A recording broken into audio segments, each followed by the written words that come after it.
Welcome everybody. I'm Hattie Ellis from the Guild Committee. Just want to thank SMED very much indeed, they're up here and there, for welcoming us to their rather magnificent flagship store and it's a showcase for the company, and you can wander around and see such as the steam oven, blast chiller and a sous vide drawer. So we can all drool over that. And it's a showcase also for their heritage, their origins are Italian, and they even have their own organic parmesan. So it's a very interesting place in the middle of London, and they do launches here and other events. So thank you very much. And they're also going to be doing a tasting of coffee later. And here's my always want to do doors to manual, but the fire escapes are there and up there. And then also thank you very much. After Tim speaks, we're going to have tastings of all gut-friendly foods. That good food is also very good. So there's Kieran from the Collective Dairy, who's got kefir drinks and yogurt. And he's also going to give us a goodie bag at the end, so remember to collect that. And Tanya from Tickles Pickles, who's got some lovely pickles over there, kimchi and so on. Bella's who have given us some lovely olives and other things to taste, olive oil. And Chocolat Madagascar have a rather sensational chocolate over there. And then we've got some gooey cheeses.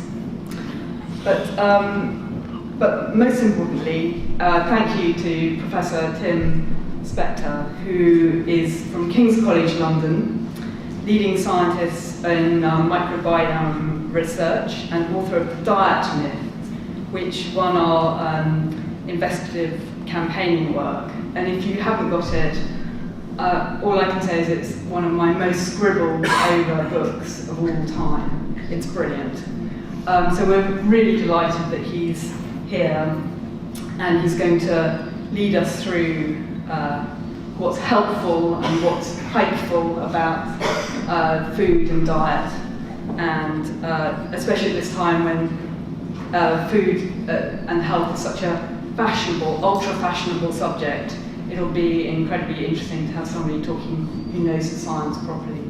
So welcome, and Tim is going to speak for about 25 minutes, and then we thought it would be great to have a good chance to ask him lots of questions that he can give extended answers to as well, and then we eat. So yes, thank you Tim for coming, and over to you.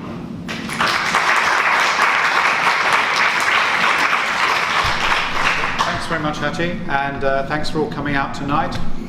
Oops, I'll turn this on. You might be able to hear me anyway, I don't know, but this works. That any better? Yes. Good, I don't know to shout. So this is my big opportunity to pretend to be Jamie Oliver, although everyone says I look more like Gary Lineker. But,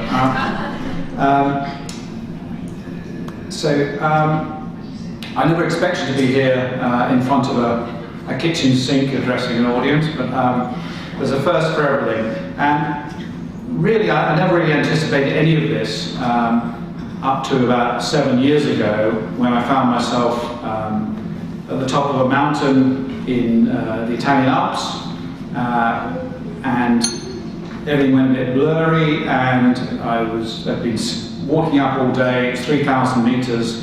A ski touring holiday, and by the time I got to the bottom, I had double vision, and it turned out I had a very mini stroke, a sort of micro occlusion of one of the arteries in my eye, and with double vision for 3 months.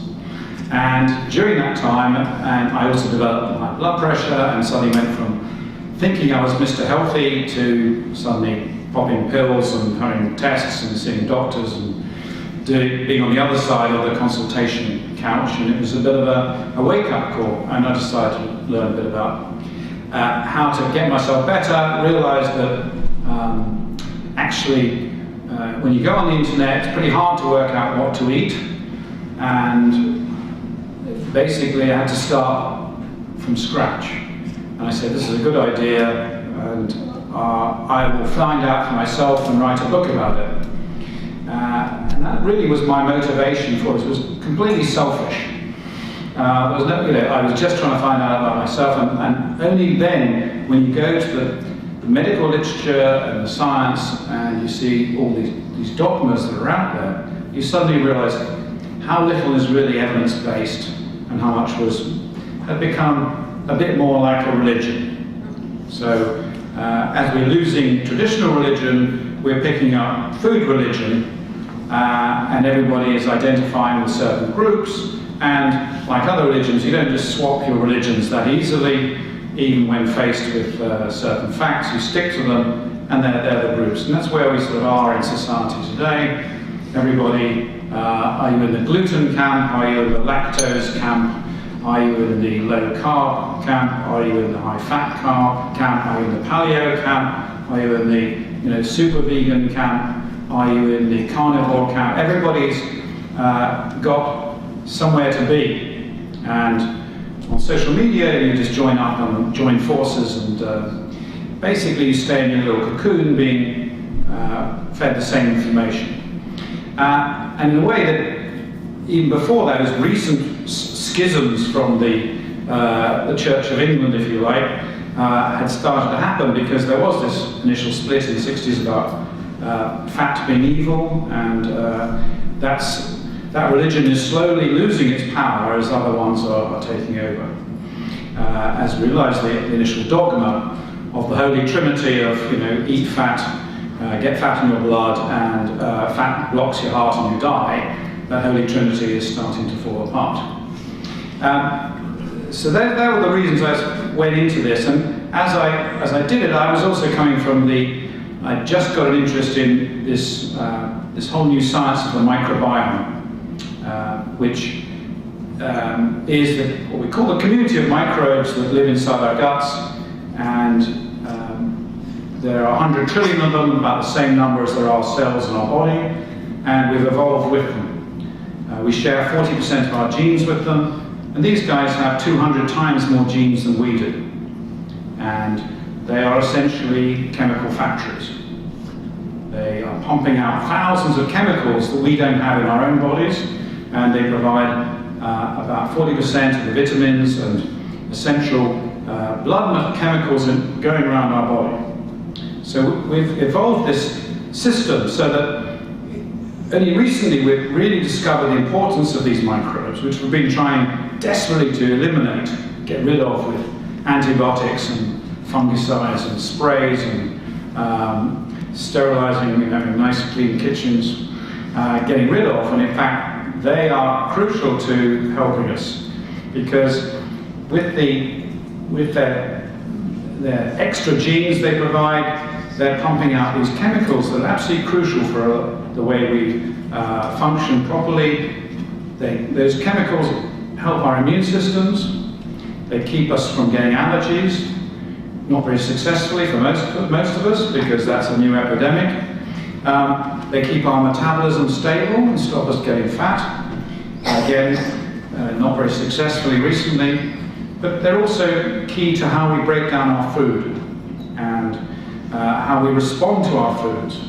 And increasingly it's turning out that we respond very differently to the same foods.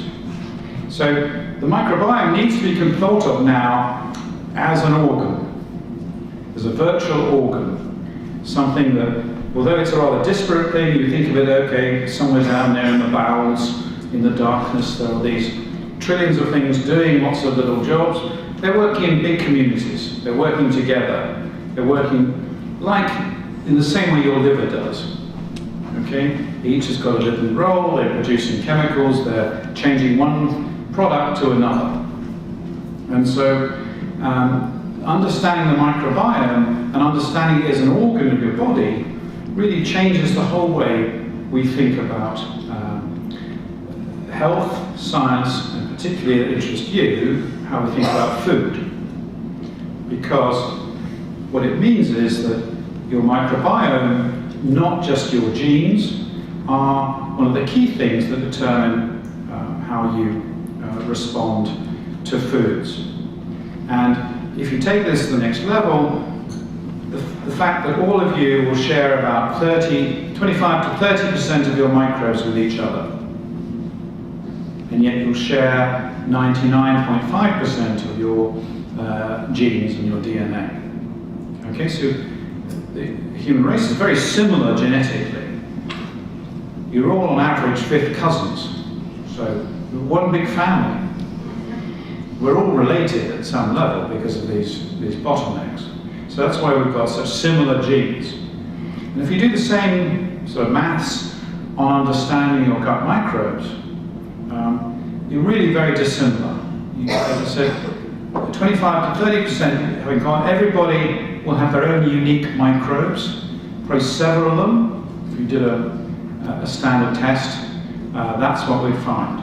Okay, and this uniqueness is really important, and it's something we haven't appreciated at all because of the lack of technology and the lack of focus and the sort of arrogance that we thought we knew about the human body by now. There really was nothing much to discover. It was just getting down to the little details. And of course, in science, and medicine, this is a very naive approach because dogma is a thing that has to be always challenged in order to move on. So you've got your unique microbiome, you've got this which is interacting with food in ways we haven't really thought about. And so how does it interact with food? Obviously, the first things you think about is does it break down the food, help us break down starches, for example. Okay, so you've got your carbohydrates, which are this very loose term, which are either sugars, starches, or fibers, and the sugars get absorbed very early on, and so the microbes are supposed to not have very much to do with that, but we'll come back to that. I'm not sure that's actually true. Then you've got the starches, and they get broken down into sugars. And traditionally we thought that all happened in the mouth or very early on, and it turns out your genes and your microbes are quite important in how quickly that happens, and we vary a lot in how we respond to that. And we're talking about things like potatoes and pasta, that kind of food that everyone is told responds the same way. So there's one standard response to this. And the third way, of course, is how you respond to fiber. And traditionally, fiber was seen as, in the days of Dennis Burkitt, who used to go around Africa collecting enormous samples of turds, the size of this sink, and impressing people. This is how we should be, this is what we should be putting in our toilets every day if we ate properly, and saying these people never get cancer, etc. I mean, he was right for the wrong reasons. He thought it was just clearing out the toxins and the things that gave you Western diseases, and so the concept of fiber was seen as a rather passive thing. That you ate lots of fiber, it just flushed your system out, and in a way encouraged this sort of toxic nonsense that goes on in a lot of the talk about diets and gut. But what it happens is the fiber is working in two ways. One, it's lining the gut to stop rapid absorption early on, and that's things like soluble fibers. And it's also interacting with the microbes and is food for the microbes. So the more fiber you have, the slower your absorption of foods, and the more rocket fuel for your microbes you're going to get. They will ferment it, they produce other chemicals which are really great for your, like short-chain fatty acids, which are great for your immune system. So your immune system really needs these chemicals to be fully active, and that's why we're slowly understanding why fiber, which is pretty much the forgotten macronutrient, is in everybody's guidelines, in every religion, is known to be important.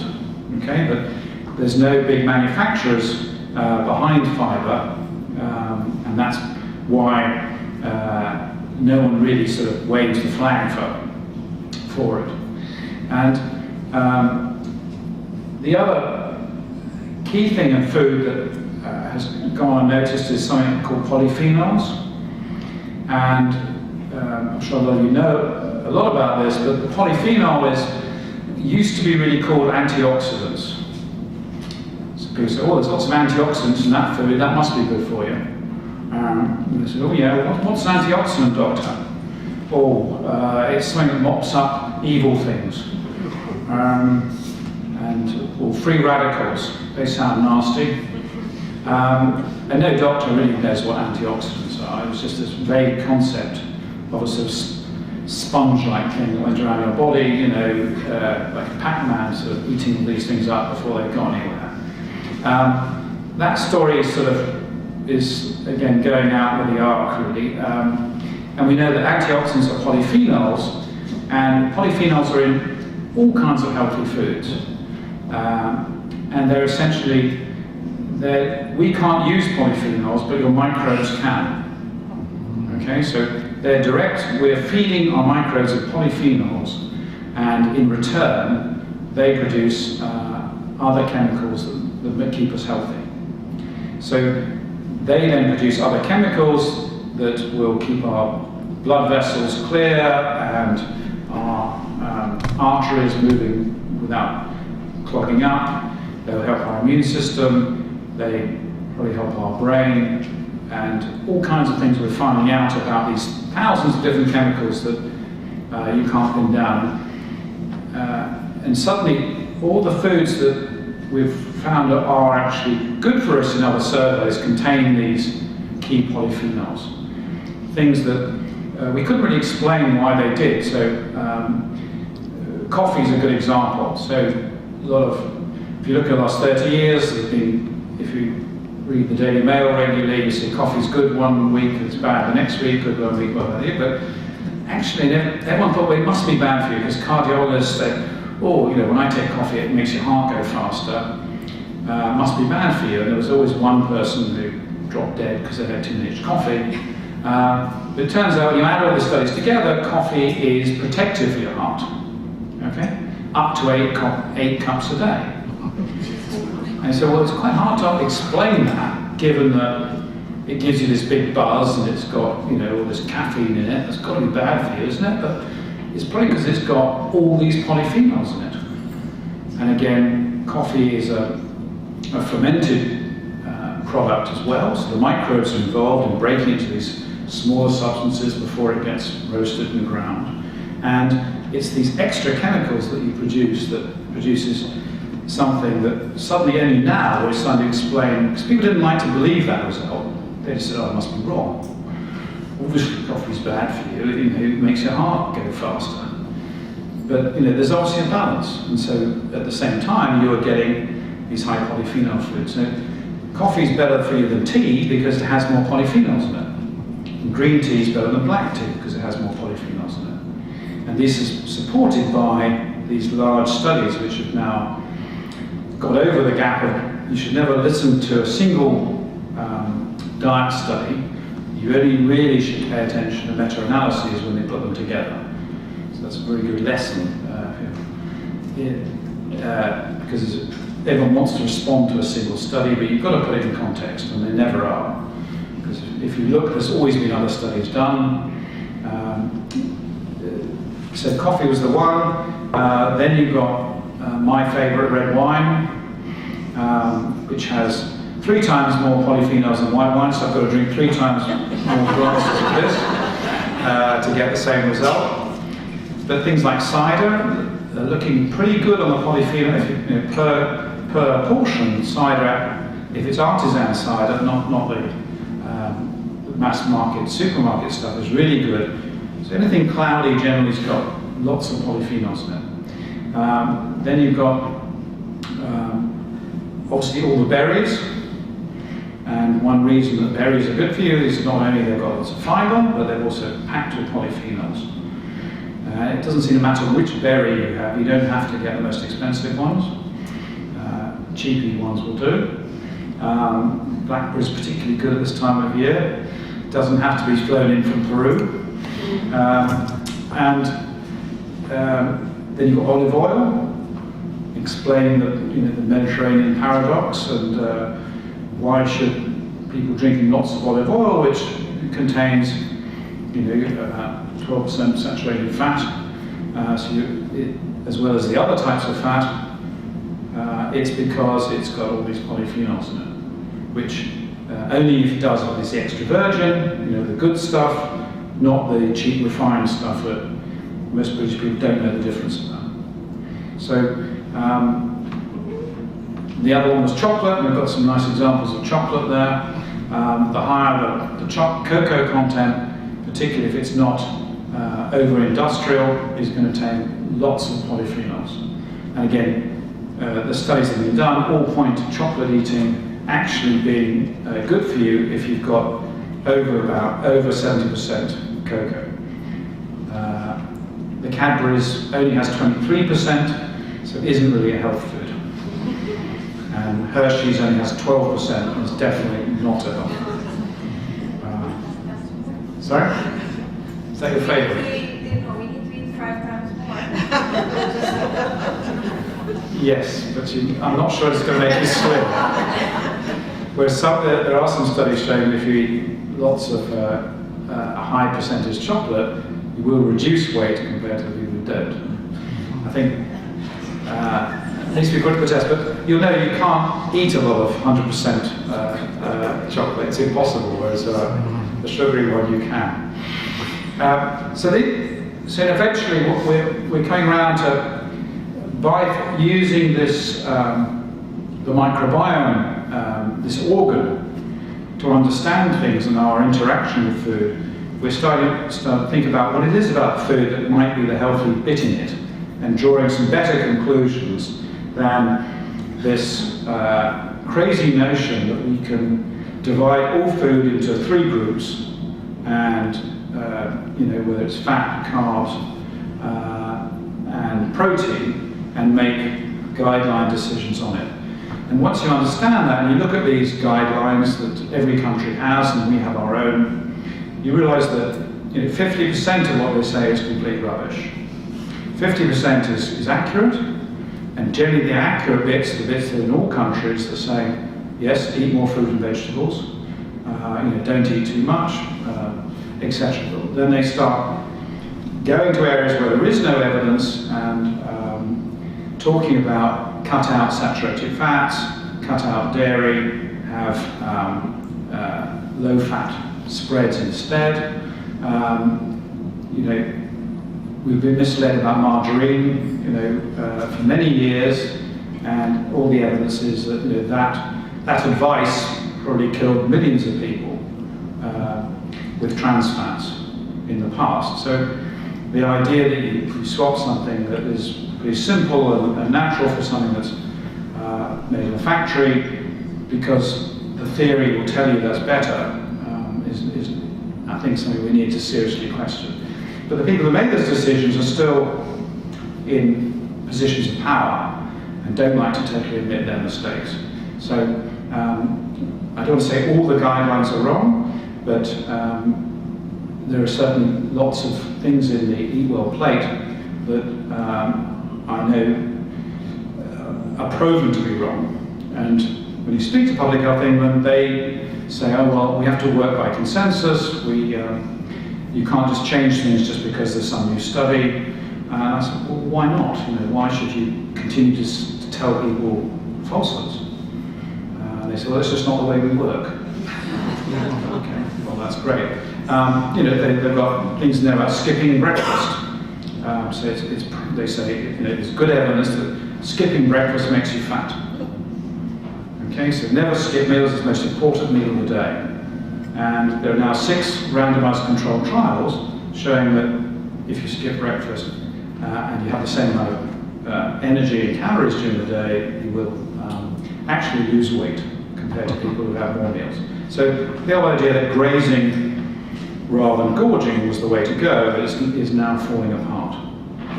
But while on the point of guidelines, what if there is no such thing as Mr. Average or Mrs. Average. That you had this exact percentage of carbs and you had to have only this amount of saturated fat, and this was the way to go. And a recent study a year ago in Stanford looked at 500 people, and it was which is a very big study for nutrition, as you probably know, where the average size is about 20. And they're usually rats. So, big study, and they gave half the group a low-fat diet and half the group a low-carb diet. And obviously, when you do low of one, you get a higher one of the other. And they showed that the half, there was no difference between the two groups in weight loss over a year, but within the groups, some people lost weight, some people gained weight. So clearly, some people respond to low-fat diets, and other people respond to low-carb diets. We're all different. And our twin studies are now showing us. We've just started a study called the PREDICT study, which is probably the largest nutrition study ever performed, where we're taking 1,000 twins, and they come in for a day in the hospital. We give them standard meals, we look at their responses. And within identical twins, even given something like a glucose tolerance test where they drink, if anyone's had those, you drink, this glucose sickly drink is equivalent to 2 Monster drinks, if anyone likes Monster drink. And you have to down it, and your sugar should go up and down, and we find some twins where it goes up in one and completely flat in the other, identical twins. Say they're clones. And the only difference between them is their microbes. So our microbes are determining how we respond to foods. And we're showing the same thing with fats, and we're showing the same thing with some fibers. And this study's just started, so I can't do anything about results, but so far just these anecdotes are very exciting. So I think the future really isn't about individualizing diets. I don't think we're ever going to have guidelines that suit everybody. Everybody's going to be different. There isn't one size fits all, because our microbes are completely different.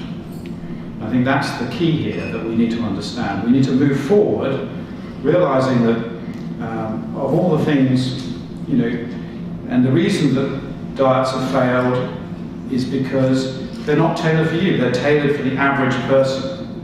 And those average people rarely exist. We all know we respond differently. We respond differently even to our brothers and sisters, our parents. We have different tastes. We have all kinds of things that we respond differently. Some people are morning people, some people are evening people. A third of the population can skip breakfast without any problem. Some people can skip the evening meal. Others, it's the worst thing you can do to them. We've got to realize when we start listening to our bodies, and the new science, by doing this testing, by testing our microbes, we will be able to predict which foods people can eat and get a smaller glucose response than another. I've been wearing a glucose monitor on my arm. I've just taken one off, but I've had one for about 10 weeks, which diabetics generally have. It gives you a reading for 2 weeks, your blood sugar. And it goes onto your phone, you can see how you respond to every food. Turns out, the food I was eating for 10 years in hospital, a hospital sandwich, a brown sandwich with tuna and sweet corn, my standard boring lunch, I get the most massive glucose spike with that. And I was doing that for 10 years, probably gained a kilo every year for 10 years, I put on 10 kilos. If I just had a bowl of pasta, which I don't respond to at all, I'd have been fine. And that's what I'd like, I want at this point in my career to start moving some of these scientific findings back to people and to empower individuals to look after their own nutrition. And by doing that, you need to first understand your gut, your microbiome, but also we all need to understand much more about food and understand the complexities of food and the chemicals in food, and give up this idea that it's these macronutrients. It's nothing to do with calories and carbs and fat, and everything's a mixture, as you know. And so it's nonsense to think of olive oil as just saturated fat and compare that to a burger, which is how most of these guidelines are doing it. We need to certainly rethink our whole attitude towards food and personalised nutrition. And remember that every time you eat anything with 100 trillion microbes inside you, you're never truly eating alone. And on that note, I'll stop and take questions.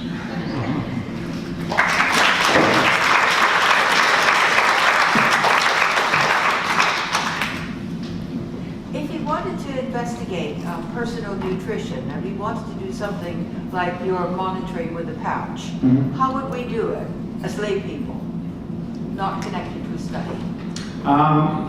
You have to try and get hold of a monitor. So either get a friendly doctor to prescribe one, or you can find somewhere some dodgy company on Amazon that would sell you one for a big markup. So certainly diabetics are starting to get them as routinely. The NHS has approved it for some diabetics, although they realise that it would bankrupt them if they gave it to everybody, because basically it costs, it's about £40 a week to wear this. But if you are interested, that's the way to do it. I mean, there's no point in doing it unless you're going to really monitor everything really carefully and log your food and do all this. And so our study, we've got 6 nutritionists working on this. There are 4 people developing the app. But actually, having done it, it's an amazing experience to just go through a couple of weeks and see what peaks and what doesn't. I went into one of those calorie energy chambers and ate things, and I took artificial sweeteners, and they gave me a peak, and I was, it was just my brain gets fooled by some of this stuff, and to have you realise that all these breads you thought were healthy were bad for you, and these pastas, I can eat as much pasta and rice as I like, which is great. But my wife was totally different. Was doing it at the same time. You suddenly realise, wow, this is, are we never going to have a family dinner again? But it's only when you get to start testing you realise these differences between people. I found that red grapes gave me this huge, rush, and I love grapes. And I said, well, it means that, okay, you can have them occasionally, but you wouldn't have them every day. Whereas if I had strawberries, it's fine. And you start thinking about the reasons. What is it in the chemicals in strawberries or that's making this difference? Even when you do you can divide these like a diabetic does into these equivalent portions. And so it's not just the amount of sugar in the total thing, it's something about that food. These differences. And so if you test dark chocolate, most people won't have a response, but some people will. It's really fascinating, this individuality. And this is very recent stuff. But when you see identical twin pairs going through this study, who look exactly the same when they have these responses to what we think is a very standard medical test, the glucose tolerance test that defines diabetes, everything, and they say a different response. You just say, wow, that's, how can if I could change my microbes to be like my sister, I could totally change it. And I didn't really explain, but the reason we're trying to cut down on these sugar peaks is because just a year ago, these sugar peaks have been linked to genes. Some people regularly spike more than others. And when you do big genetic studies of hundreds of thousands of people, you can find the people with these genes for after a meal having slightly higher sugars than before, but it goes back to normal. Those people tend to be fatter and have more diabetes over time. It's a long-term process, but so I was a bit skeptical, but it turns out that these, and that's just one example. The same thing can happen with fats. The same thing can happen with if your body puts chemicals that makes you inflamed. all these ways we respond to food, everything in the past has always been averages. We just squashed everybody together. This group did this group did this, without anyone looking at these huge differences between people. So I think this new era is really exciting. Can I just ask, does blood group come into group vegetable? Is there any synergy? Blood group. Yeah, do you ever look at blood? How We looked at blood group and the microbiome, and it turns out there's no effect whatsoever. So I think blood group, there was a lot of stories about blood groups 20 years ago as being very important. Most of that has been disproven. So there are only very minor differences between people. So I'm not saying it has no effect, but I think it's pretty minor. Blood groups are not really the answer to nutrition as far as I'm aware. And you know, I'm a geneticist, so I came at this from a genetic angle. We have discovered 100 genes for obesity, for example, with other groups around the world. And they're fascinating for the scientists to work on this gene, what it will, didn't know that affects the brain or does this. But it turns out that even when you put all those 100 together, you can only explain 1% of people's risk of obesity. So at a individual level, they're useless. For a scientific level, they're good, and maybe find drugs for it, but at an individual predictive level, we're never going to get there. And so believe that, I can tell much more about you and your risk of being diabetic or becoming obese by getting a poo sample from you than I can from your DNA. The one ingredient which has been introduced massively all over the world in industrial food is sugar more than anything else, and to the point where obesity and poverty are coinciding more and more. Is there a biological method of dealing with excess sugar consumption? So sugar generally was thought not to involve the microbiome at all, because if you have highly accessible sugar, it's absorbed in the small intestine, and there are some microbes in there, but generally their role is fairly small. So we think that the sugar gets absorbed. Now, that was the old belief, but if you think about this glucose tolerance test I'm telling you about, you're drinking sugar, and you see how quickly your spike goes up or down. It's quite possible that your microbes are sending different signals to your brain or to your pancreas to do something about it. They're sensing what's going on. So we think there's probably a link between some of the gut hormones that signal what's going on and your microbes, and they signal the brain. So there's a big brain-gut link here. And we don't really understand all that's going on, but when you think about it, it's not just a purely mechanical absorption thing, because you have, this example of identical twins, you can see anatomically they're pretty much identical. It's something else that's signaling the response of the body that's different. So, I think we have to say we don't really understand what's going on with sugar and realize that some of these very simplistic arguments we have may not be true after all. But I don't like blaming any one thing, and part of the diet myth I try to do is to say there isn't one thing that's causing all these epidemics of everything.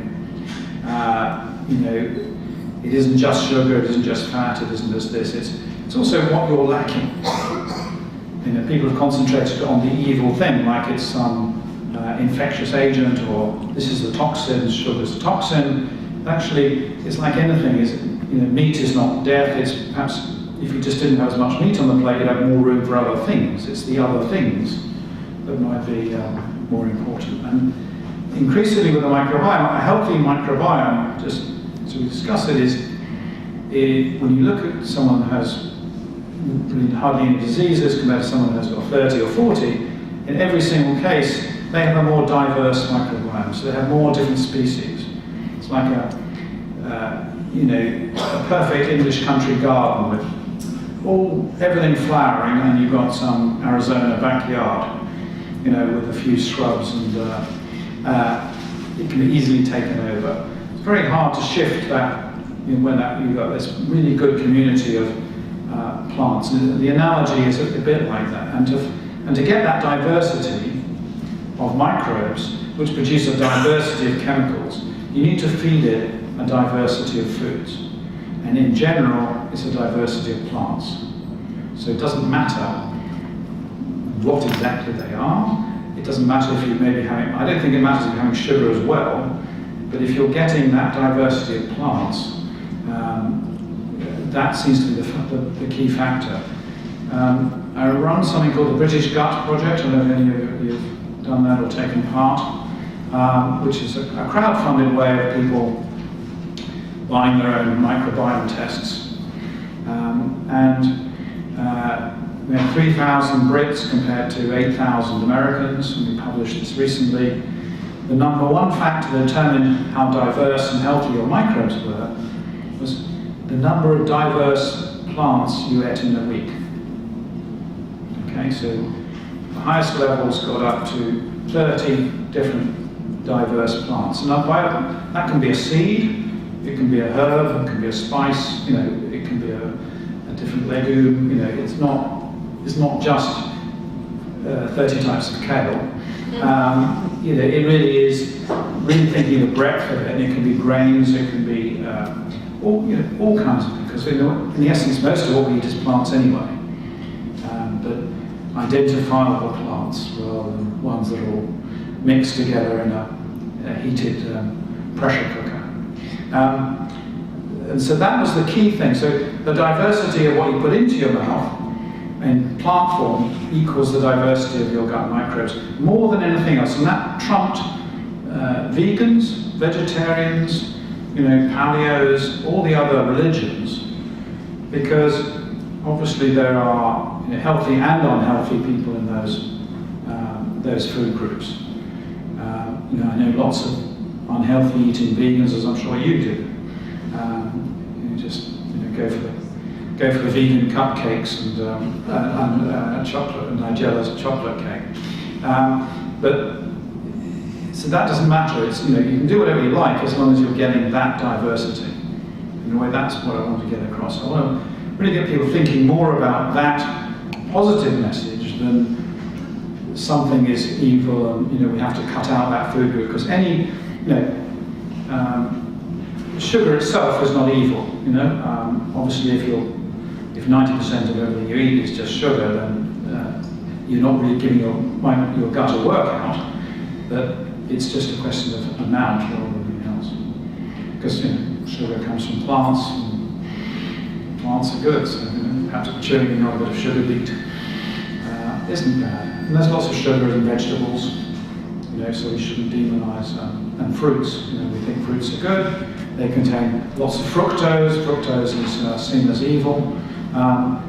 Does that mean that high fructose fruits like pears and apples, we should forego? No. But don't always have the same one.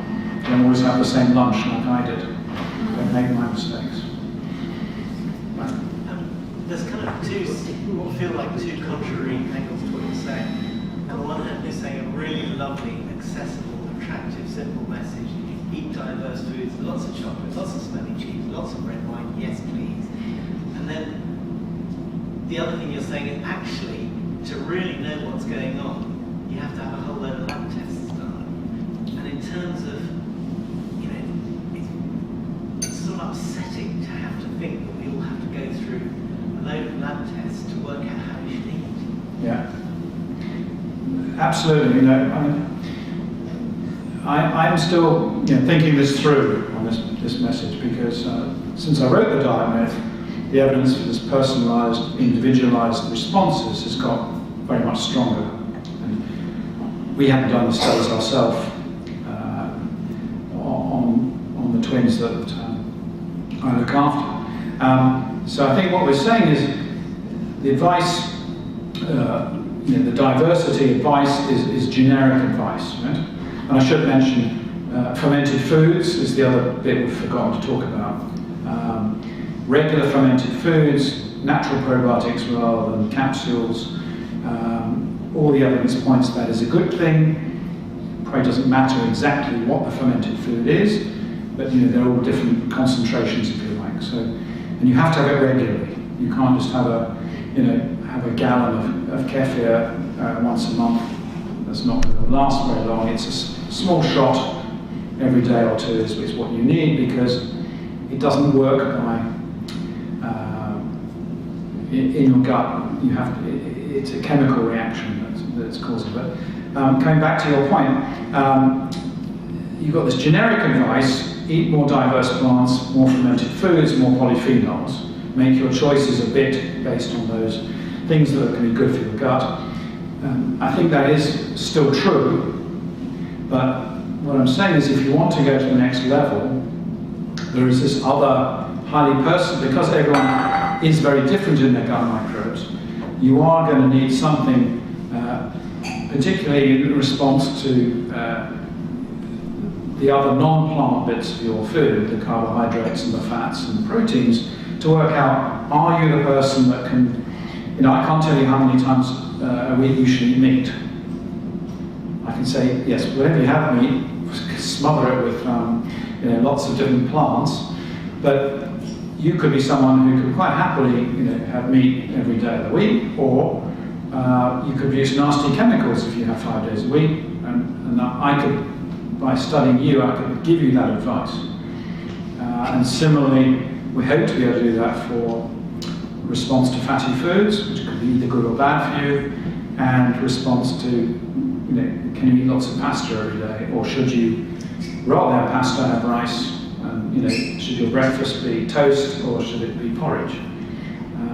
So you've got the generic advice, but not everyone can be a sort of diverse vegan in the modern world. It's quite hard. So I think and I haven't quite got how we're going to get that dual message across.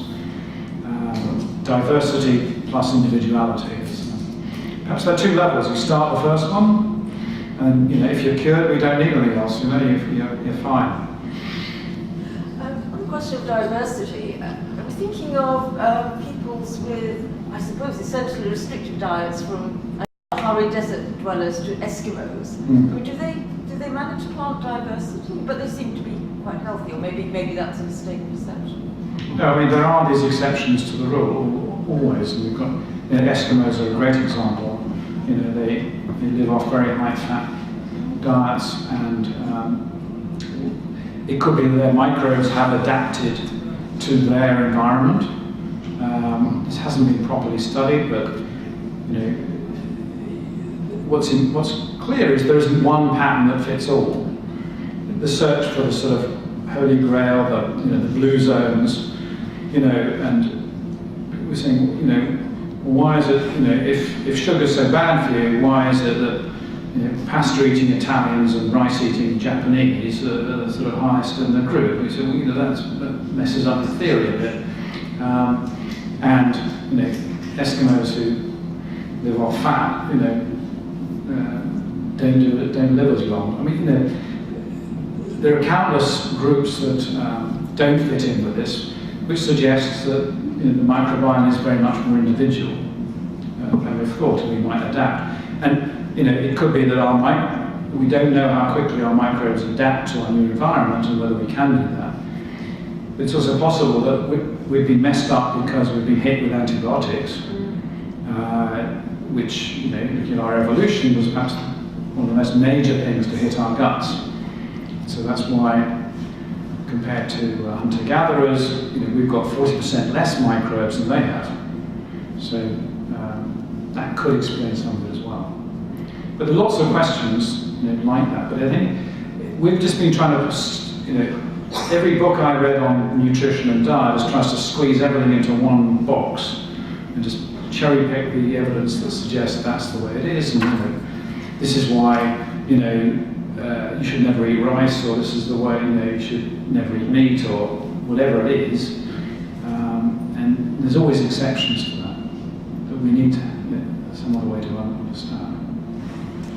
Could I ask, from what you say, it sounds as though monitoring is much better than, say, spot testing, for want of a better word. A couple of years ago, I took part in a study of inflammation in the body, conducted for a newspaper with your team. And my biological age came out as 20 years older than my actual age, which caused me a lot of stress, to be honest, because I wasn't expecting that, because I'm actually very healthy.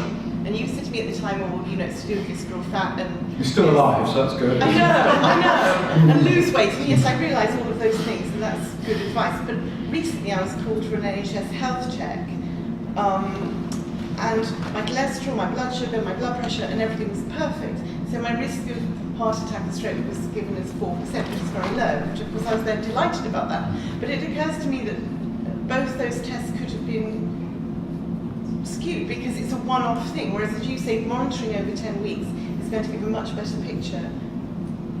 Yeah, well, I think there's several issues in there. One is any one-off blood test is always going to be full of error.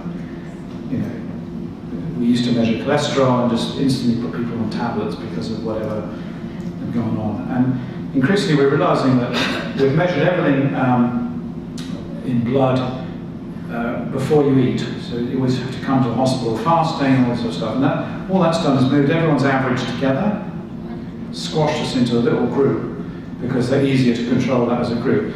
When you now do those same tests after a meal, and we spend most of our lives in the non-fasting state. If you think about it, we're generally still digesting food most of the time. It's very rare, and I think that's one of the things we ought to change, is have bigger time when we're not, our bodies aren't digesting and give our microbes a rest. You find much bigger differences between people.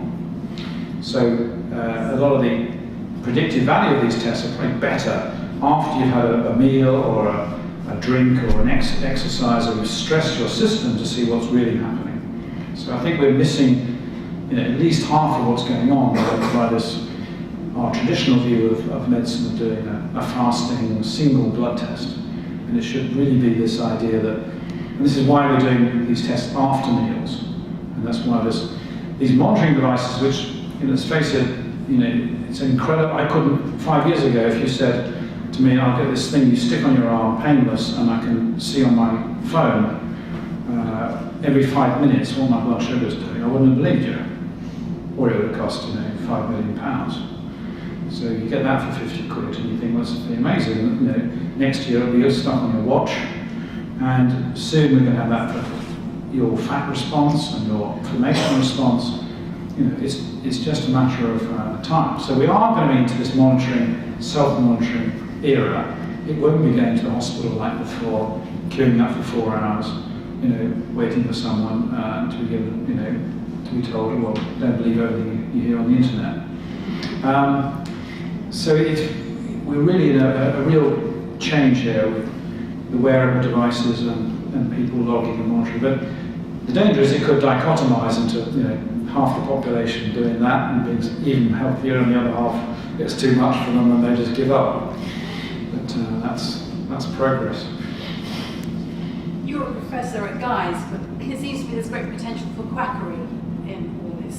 I mean, if you want to take it seriously and you say get it off the internet, then you're kind of vulnerable, aren't you, to that sort of thing. What would you recommend if you wanted to take it to the next level and analyse it? Is it, you know, the NHS is going to work? What would you suggest? Well, I'm giving a taste of the future. I'm not saying it's there now. Okay. You know, you guys are there to write and talk about what's coming, not necessarily what you can do today. You know, most people haven't got a clue what's really going on, and I'm doing, you know, the research, and there's masses we don't know, and we're a long way from being able to give recommendations to people. All we're really doing is saying, beware, there's lots of stuff out there that we don't understand under the current ideas and guidelines of what's going on, that we shouldn't just listen to the dog, but, you know, you should listen to some of it, you know, so it doesn't mean you don't eat you know, fruits and vegetables and you don't eat more fibre, you know. We don't want to destroy all that, but at the same time, you do want to stop people, taking any one studies too seriously. You don't want to demonise, you know, one particular whole branch of food. Don't believe, you know, that that only you're going to go on the cabbage-only diet or the, acai berry, smoothie-only diet. And just changing that sort of opinion. Because when you go to the internet and you go those ways, you get too selective, it gets very difficult. But it's still a major medical controversy. I mean, still the majority of my colleagues are probably reticent to say that saturated fat is fine. They still generally believe that it's bad. Although when you ask in practical terms, what do you do about it, that's where they get difficult, because they say, well, should you have butter or margarine? One's got saturated fat, the other hasn't. They probably admit they all eat butter. So we are in a very difficult position, and I think you're in a difficult position advising people what to do, because a lot of people read what you write and go to some website, and then it's an advocacy for something. And so much of what is written, as I've been discovering, you can have some, the coconut oil manufacturers, spreading lots of stories about how marvelous coconut oil is, paying for all the work. Some of it is not even in real journals, and you can buy any paper these days, and that's the other sad thing. You need to really look at the journals they're in, and realize it's actually real. The standard fees now, all these spoof papers you can get published. All they want is a few £100 and a paper will be published. So anyone there's 50,000 medical journals out there can get a paper published. So very hard to know for the discerning public, or what you believe. But never believe one study, always believe several different sources, make sure it isn't the manufacturer paying for it. Totally, I think that's the or if it is, you've got some trustworthy academics in there. Because every country, I've noticed, Iran makes pistachio nuts, and they fund all the only health studies on pistachios. The Americans fund pecans. The Pecan Association will have all this stuff about how pecans are. And so you've got to have something about it, saying what was the source of all this info. What's your advice for somebody that's taken antibiotics or chemotherapy to restore the gut flora? My advice is have as much fermented foods as you can. In most countries in Europe, that's what they recommend routinely. So, depending on where they are in Europe, they'd either recommend yogurts, kefir, sometimes kombucha. Other ones that go for the big pack of probiotics supplements. Personally, I'm more for foods than for chemical tablets. And if you know where the food comes from, it's got live microbes in it. And I think it's the right idea. So, if someone asked me, I'd say, you should be on regular kefir if you want to recover from antibiotics and not have the side effects. The danger of some probiotics is that particular mix of microbes could interact with your own microbes and stop. There was a paper on this recently that came out from an Israeli group showing that it could stop the speed at which your microbes recovered if you overwhelmed it with some probiotic. So we don't know, but in general most of the studies do show that people on probiotics on average will recover faster from antibiotics and have less diarrhea and other secondary problems, particularly in the elderly and particularly in kids. And so that should be routine advice, and it isn't. And we should also take less antibiotics. We do take double the number of the Scandinavian countries. And we should tell people that if you take antibiotics, there's a high chance it increases your risk of allergies and getting fat, particularly in kids. And that will stop it. Because people think there's no downside to antibiotics, but there are.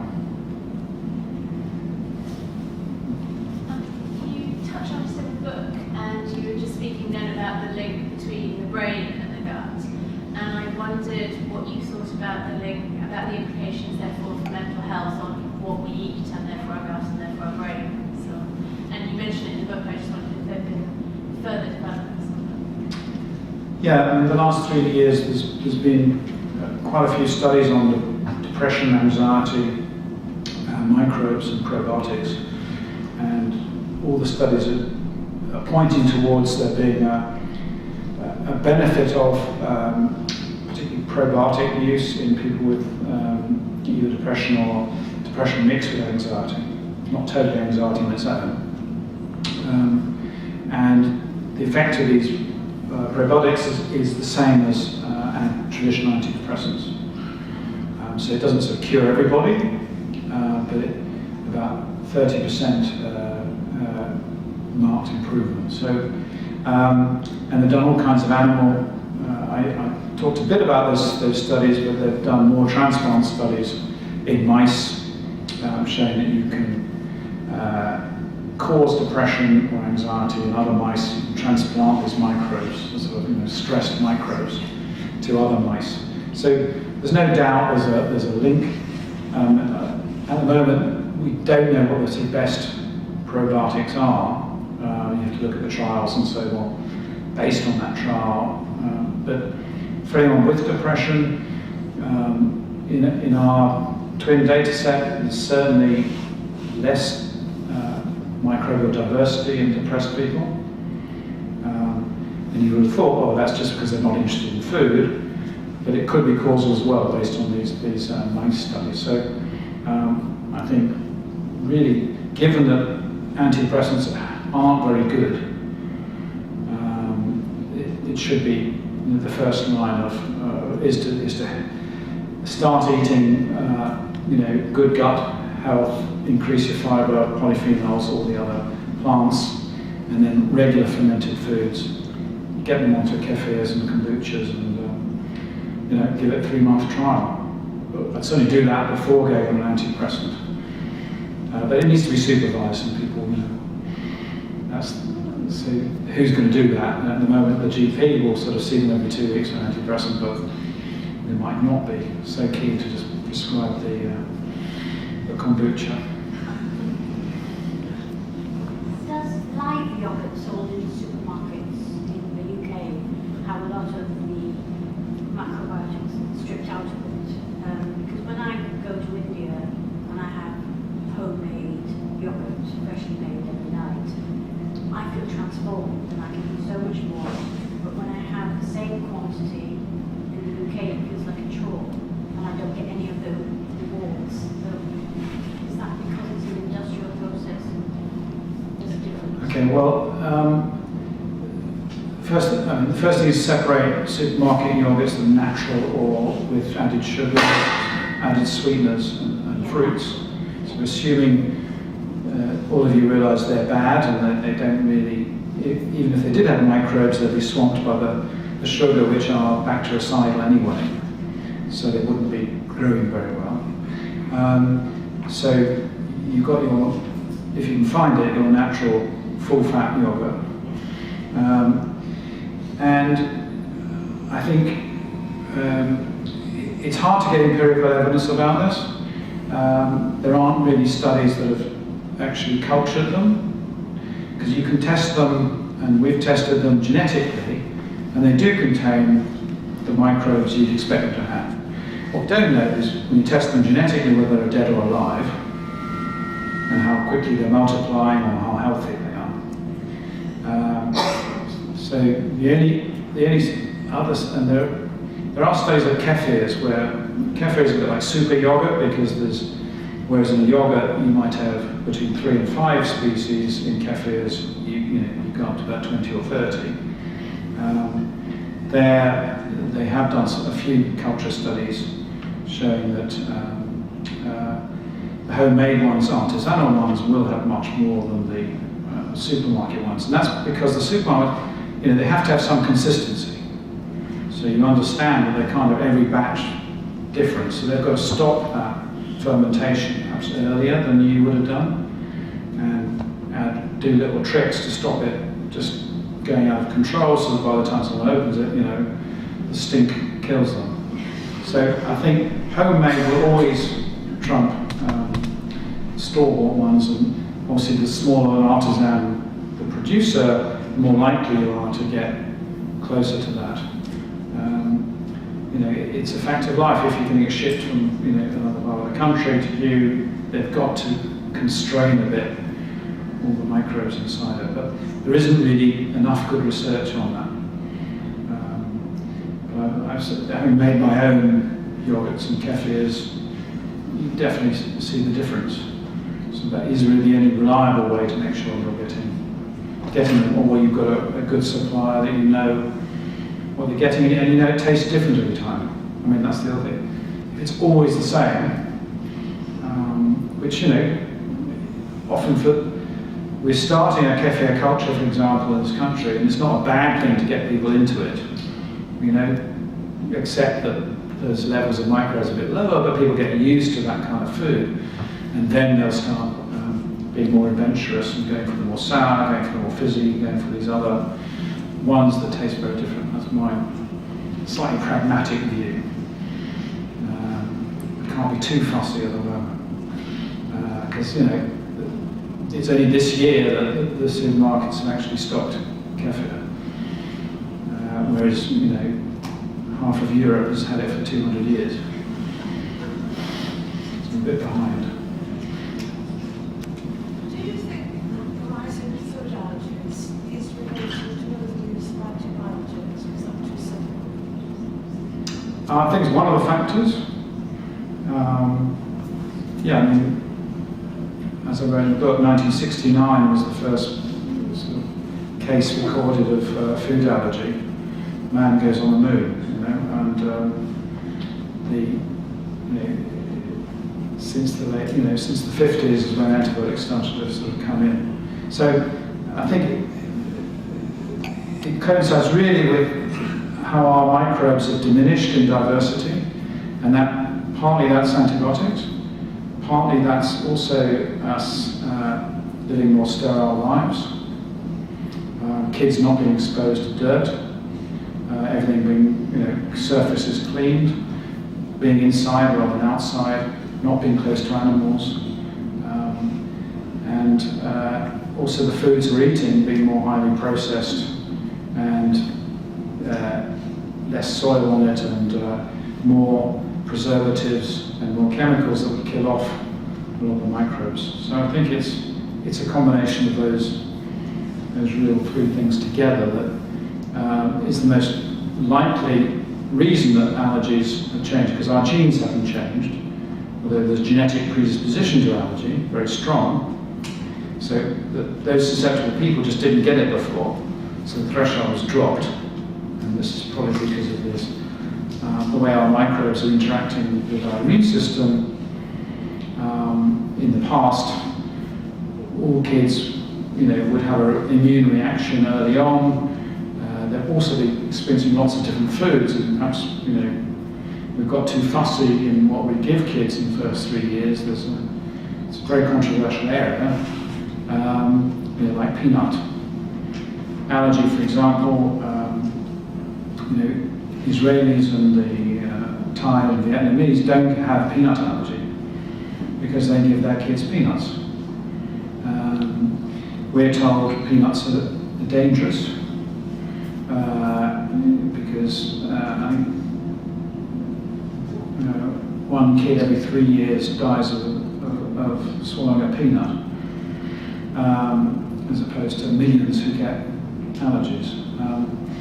And also told that you have to breastfeed exclusively for a long period of time and not introduce any other foods. So there are contrasting messages here that are difficult, whereas all the evidence from the allergist is that you should be introducing small amounts of all the allergens early on to broaden the microbial response and broaden the immune response, so that it isn't a shock when suddenly, at the age of 2 or 3, they get exposed to their first peanut.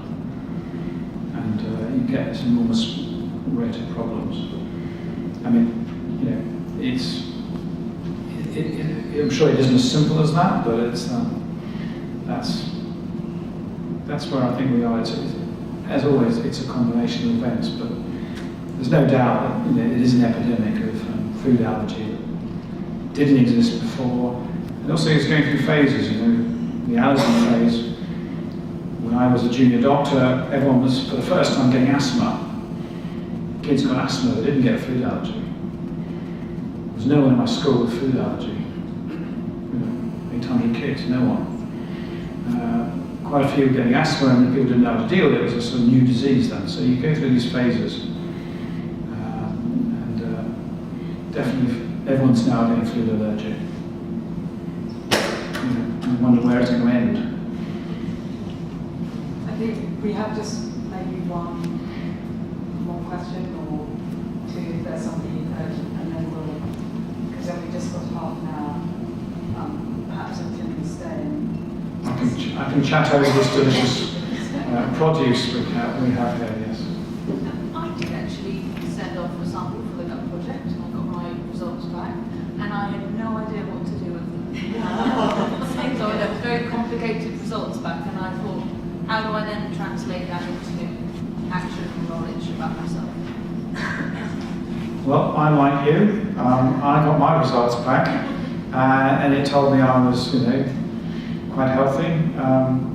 I did my son and told him he was very unhealthy. I could tell him he needs to eat more greens and more fibre.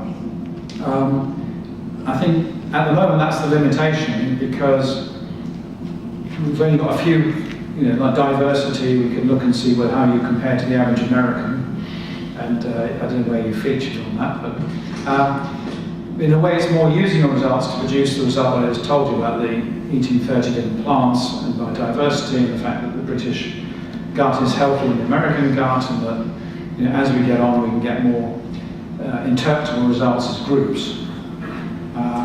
But doing a one-off microbial test without doing these other dynamic tests we're doing is a bit limited.